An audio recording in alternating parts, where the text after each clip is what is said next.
अब देखिए, अब अपन बात करते हैं अपने, पहले मैं आपको मुख जबानी थोड़ा सा प्ले कर देता हूँ, उसके बाद में देखिए। सबसे पहले आप ध्यान दीजिए कि जो आपका उपन्यास है और उपन्यास का शीर्षक क्या रखा है? ग्लोबल गांव का देवता। तो कोई भी लेखक शीर्षक रखता है तो उसके नामकरण के पीछे बहुत बड़ा लॉजिक होता है, उसी को आधार मान के लेखक अपने काव्य का नामकरण करता है।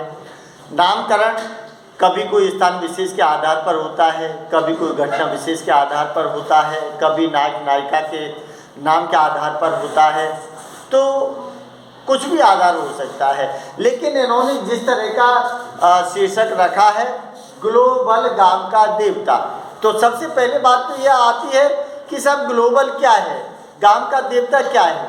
अरे गांव के देवता होता तो अपन मान लेते भाई गांव के देवता, गांव में सभी जगह देवता होते हैं, लेकिन वो देवता दूसरी तरीका के हैं जिनको हम पूजते हैं, लेकिन ये देवता मानवीय रूप में है।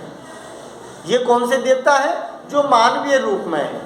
अब ये बात क्या है, मैं कल आपको बता रहा था कि ग्लोबल ग्लोबल इसका शाब्दिक जो अर्थ है, ग्लोबल इसका शाब्दिक अर्थ क्या है ग्लोबल का, इसका ध्यान रखना। इसका शाब्दिक अर्थ का मतलब है वैश्वीकरण। और एक क्या दिया है? एक दिया है भूमंडलीकरण। तो ये वैश्वीकरण बोलो चाहे इसको भूमंडलीकरण बोलो, इसका मतलब वैश्वीकरण का मतलब होता है पूरा संसार, और भूमंडल अर्थात जहाँ तक पृथ्वी है वो भी उसी के अर्थ में निकलेगा। भाई पूरी पृथ्वी है वही तो संसार है, और ऊपर भी उसी का संकेत है वैश्वीकरण। इसका मतलब पूरा संसार, पूरा विश्व एक क्या बन गया? गांव बन गया। इसमें इसका मतलब क्या है? पूरा विश्व किस में बदल गया? गांव। अब ये गांव में क्यों बदला है भाई? गांव में क्यों बदला है पूरा? अरे उसका रीजन ये दिया है उन्होंने, क्योंकि आज क्या है, एक नामकरण का सार्थकता दिखाई है उन्होंने कि इसका जो ग्लोबल गांव के देवता का नामकरण जो किया है, तो उसको पूरे विश्व को गांव कैसे मान लिया उन्होंने। इसका मतलब है कि वर्तमान जो युग है वो कैसा है? वैज्ञानिक युग है, टेक्निकल युग है, जिसमें परिवहन प्लस संचार के साधन, उनकी कोई कमी नहीं। परिवहन संचार के साधन होने के कारण विज्ञान की नई टेक्नोलॉजी उसके कारण, तो फिर क्या माना है इसको? क्यों भाई? बात क्या है कि उस नई टेक्नोलॉजी के कारण, नए विज्ञान के कारण आज का जो मानव है ना, वो क्या है? देवता। और ये आज का जो मानव है देवता, ये देवता कौन से मानव की ओर संकेत किया है? जो पूरे भूमंडलीकरण या विश्वीकरण जो मानव है उसकी ओर, जो क्या करते हैं, क्या दिया है कि पूरे गांव के देवता। अब ये देवता क्या करते हैं? इसका मतलब कि जो नेता लोग हैं, जो बड़े अफसर लोग हैं, ये धर्म के ठेकेदार हैं, जो चाहे वो पुलिस अफसर है, चाहे वो IAS अफसर है, चाहे वो कोई धर्म का ठेकेदार है, कोई राज्य सत्ता है, चाहे वो नेता है, लेकिन वो आज के क्या बने हुए हैं? देवता। अब वो देवता क्या करते हैं? फिर अपने पास वैज्ञानिक जमाना है तो उन्होंने दिया है सैटेलाइट। अब सैटेलाइट का मतलब क्या है? सैटेलाइट का मतलब है कि जो अनेक तरह के वैज्ञानिक उपकरण हैं, जिनको हम क्या कहते हैं? दूरबीन वगैरह, सैटेलाइट जो अंतरिक्ष में लगे होते हैं, तो वो क्या करते हैं? वो अपने सैटेलाइट से जितनी भी जमीन के अंदर क्या है, जो धातु छुपी हुई है, उस छिपी हुई धातु को वो सैटेलाइट के माध्यम से खोज लेते हैं।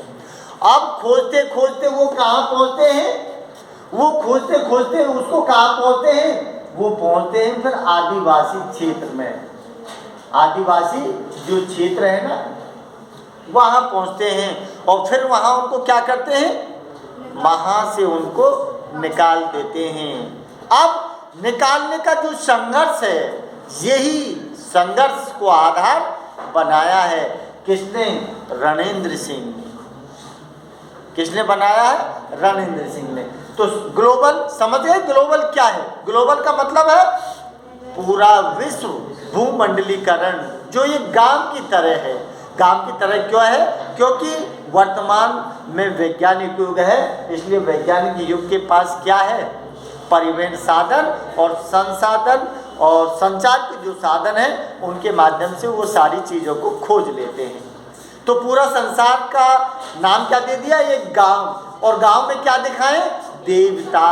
अब वो देवता कौन है ये ध्यान रखना, वो देवता हैं बड़े अफसर, नेता लोग, पुलिस अधिकारी, वन विभाग के फॉरेस्टर अधिकारी और जो धर्म के ठेकेदार हैं वो, और पुलिस बल।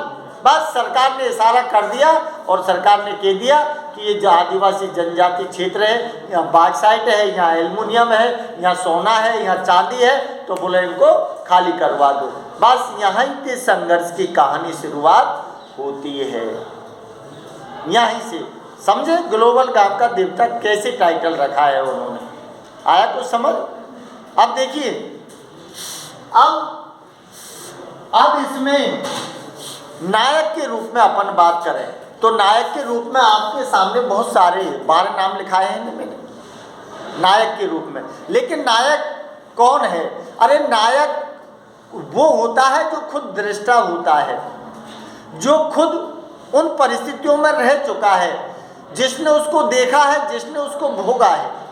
तो उस हिसाब से अगर हम बात करें तो इसका नायक जो है, इस उपन्यास का नायक कौन है, इस उपन्यास का नायक कौन है, स्वयं लेखक है। कौन है, स्वयं लेखक है। लेखक कौन, रणेंद्र सिंह।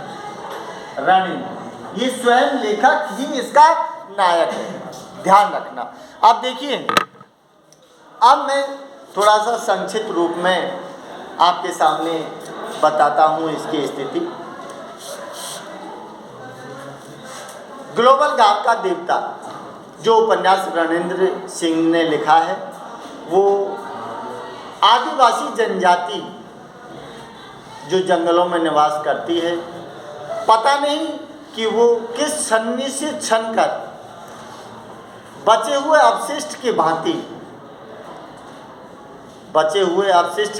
भांति अपनी जीवन जो बचा है ना उसको निकाल रही है। तो उनके अनवरत संघर्ष का एक दस्तावेज है। अनवरत जो संघर्ष किया है ना उसका दस्तावेज क्या है, ग्लोबल गांव का देवता है। अब बात क्या है कि इसका जो पृष्ठभूमि दिखाई गई है, क्योंकि रणेंद्र सिंह ये कहते हैं कि जो मैंने आदिवासी क्षेत्र जनजाति जो क्षेत्र है उसकी जो पृष्ठभूमि में रखा है, तो वो पृष्ठभूमि कहाँ की रखी है, ध्यान रखना, झारखंड। क्या है, झारखंड आदिवासी क्षेत्र। ये इसकी मेन पृष्ठभूमि में झारखंड की ही आदिवासी जनजाति दिखाई दी। और आदिवासी जनजाति सिर्फ उन्होंने इस आदिवासी जनजाति जो है उसका जिक्र किया है, लेकिन उसका मतलब है समूचे विश्व की जनजाति से। इससे पहले उन्हें उदाहरण दिए हैं इसमें कि अमेरिकी, जिसमें कई माया, इनका, एजेटिक जैसी जनजाति जो भी वहाँ की सरकार ने सर्वनाश कर दिया था, ठीक वैसे ही हमारे भारत देश की जो सरकार है ना वो भी जनजातियों को नाश करने में तुली हुई। उदाहरण दिया है उसने इस बात का।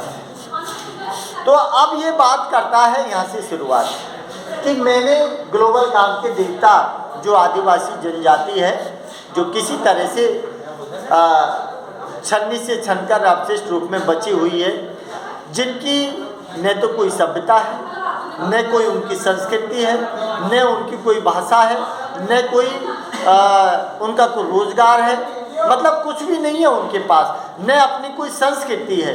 लेकिन पता नहीं क्यों ये लोकतंत्र है, पता नहीं क्यों ये लोकतंत्र क्या करना चाहता है, उनको निगल लेना चाहता है और उनका सर्वनाश करना चाहता है।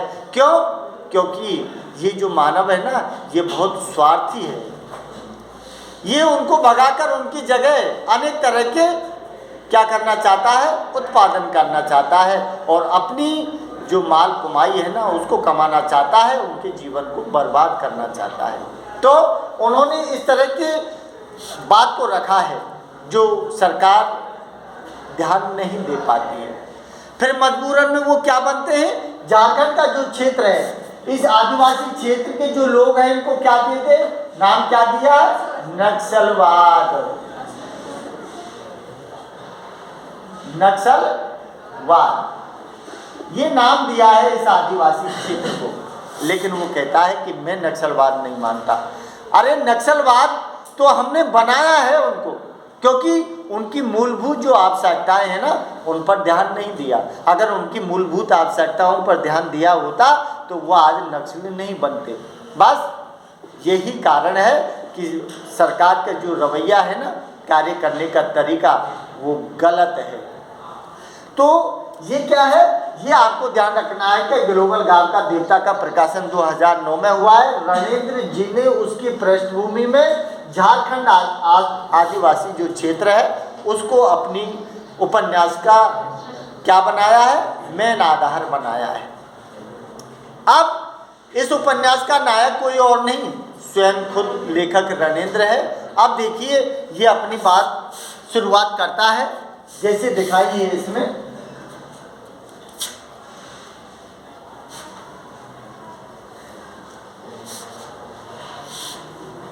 तो देखिए जैसे दिया है, क्योंकि रणेंद्र जी पहले क्या बने हैं, शिक्षक। यहाँ से शुरुआत होती है उपन्यास की। अब सुनिए आप, लेखक कहता है, उसने ये नहीं कहा है कि मैं गया हूँ। उपन्यास की शुरुआत होती है एक शिक्षक की पोस्टिंग से। तो लेखक कहता है कि आदिवासी जनजाति जो क्षेत्र है उसमें पहली बार एक गैर आदिवासी शिक्षक की पोस्टिंग हुई। ये नहीं कह रहा है मेरी हुई, लेकिन है यही, क्योंकि ये खुद दृष्टा है, खुद भोगा है उस चीज़ का, इसीलिए ये सारी चीज़ उसने कही कि गैर आदिवासी क्षेत्र का व्यक्ति पहली बार झारखंड आदिवासी क्षेत्र में उसकी पोस्टिंग हुई। और जिसका नाम दिया है कि जो शिक्षक की पोस्टिंग हुई वो जिला दिया है कि मेरे घर से कितना दिया है, 250-300 किलोमीटर दूर दिखाया है। और वो क्या दिखाया था, बरवे जिला में जगह का नाम दिया है। और ब्लॉक जिसे अपन कहते हैं या अपन कहते हैं खंड, वो खंड दिखाया था कोयल बीघा। ये क्या है, ये जगह है कोई कोयल बीघा। इस कोयल बीघा में ही क्या है, जो स्कूल है वहाँ उसका नाम है भौरा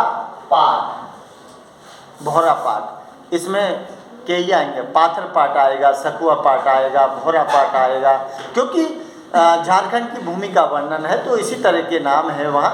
तो भौरा पाठ, यहाँ भौरा पाठ में क्या है, आवासीय विद्यालय।